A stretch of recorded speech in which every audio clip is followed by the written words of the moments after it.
We are extremely pleased that you are here. Still. You are knowing what you are wanting? You're ready to begin?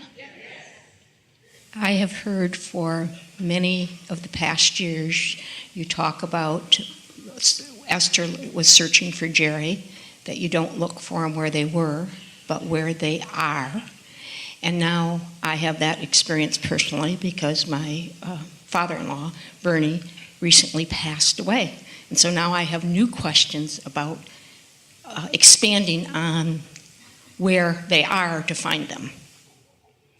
It's a big subject, and it's a subject not only of wanting to remain connected with those who have reemerged into non-physical, which is important that you remember that there need not be any separation, but it's also a subject of what your belief patterns allow you to experience.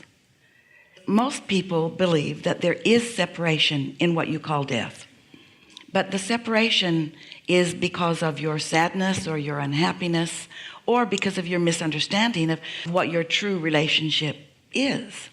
And so we've been talking quite a bit in the days that we've been together about how you have resistance in your vibration that you often don't even know you have, because you receive information from reliable sources, it seems, and you practice thoughts, because a belief is only a thought that you continue to think. So you practice the thought until it's really steady in your vibration. And then what's steady in your vibration doesn't allow you to sometimes see the bigger picture. It's exactly the same story that we've been talking about in all of these days about wanting something that you just don't believe. And so with someone whom you've spent a lot of time with, so you've come to know what their attitude is about things, or the way they approach things, or how they feel about things, or even more important, how you feel about them. Now you have a different experience that is asking different vibrations from you that maybe you're not in a position to offer because you haven't been practicing those. And so Esther was wondering what was up, why she wasn't making an easier contact with Jerry, because it's been so easier for her to receive Abraham in all of these years. But it took us a while to help her to understand that she never had any preconceived notions of who Abraham was. We presented ourselves to her and we taught her the vibration of us, so it was easy for her to acclimate to the vibration of us. There was, aside from the very early discomfort of the strangeness of it, or the not understanding of who we really were or where we were really coming from, but those feelings and those thoughts subsided early on in their exposure to us. And so Esther learned us from us, much in the same way that many of you have. In fact, we've said in many cases that we began a new language together, or nearly so, because Esther did not have a language that served us in regards to what we wanted to talk about. We were not wanting to start with a religious basis. That's not who we are. And so if Esther had been steeped in religion, she would not have been able to hear the things that we were offering, because so much that people learn about religion doesn't allow them to hear something that is different from that. You see what we are getting at? And so the same thing was true when Jerry made his transition. Esther couldn't find him because she wanted him to blink a light, which he often did. She wanted him to appear in the shadows, although she always knew that that would frighten her. It's still what she kind of wanted. Shortly after he made his transition, she and her family, little kids too, went to Disneyland, and they went on that ride of terror where they ride up in the hotel and they look down the hallways and there the ghosts are peeking around the corner at you. And Esther was saying, yes, Jerry, like that. That's what I'm talking about. That's what I want. But Jerry is like us, wanting to express to Esther in absolute vibrational accuracy who he is. So he could not conform to her ideas of what it would take for her to receive him. He had to be who he was. And then one day, in a particularly clear moment, Esther was in contact with us about it. And we said to her, you must stop looking for him where he isn't and look for him where he is. And then we reminded her of what she's heard from us hundreds of times, maybe thousands of times, that when you reemerge into non-physical, you leave behind all doubt and fear and worry. You assume your persona of all that you are. And so it didn't take Esther long to know for sure who Jerry was. And then she began having more often very satisfying conversations.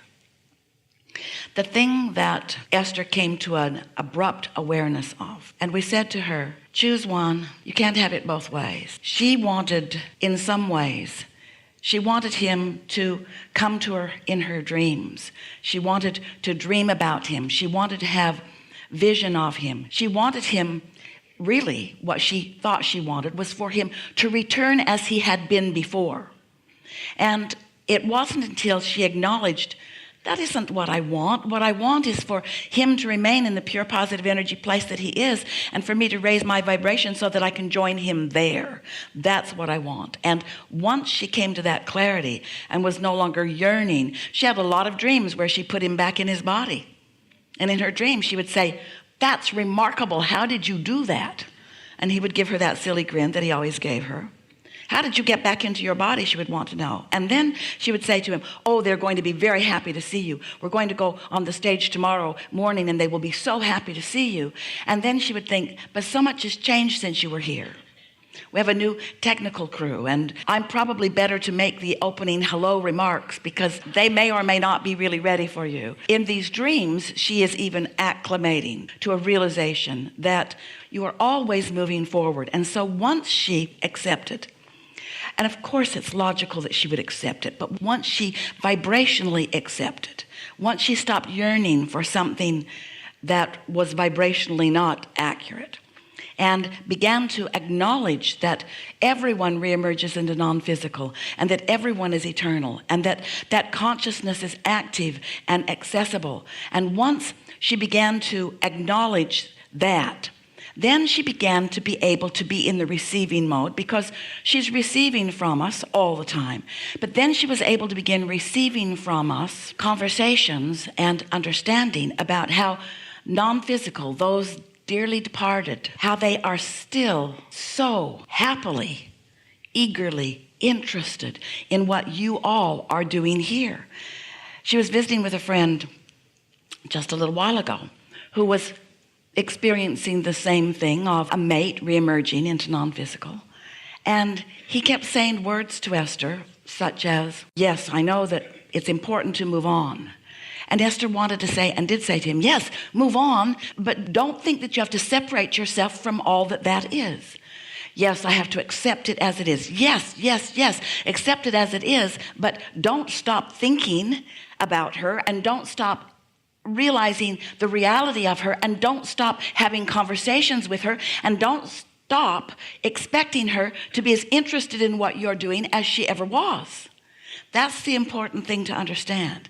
Yes, reemergence into non-physical, but the only thing that they have left behind really is anything that worried them or bothered them, and they are still eager and active with you here and now. And once you know that, and once you have an opportunity to clean up your vibration some, so that when you think of them, you don't feel sorrow or grief, but you feel eagerness and interest to continue the conversation from their vantage point, then you can get on with your relationship. Enough? I have another request. I'd like, this being our last day, to have a rampage that sums up the beauty of our experience on this Caribbean Let's see what comes of this day. That may very well be. Yeah.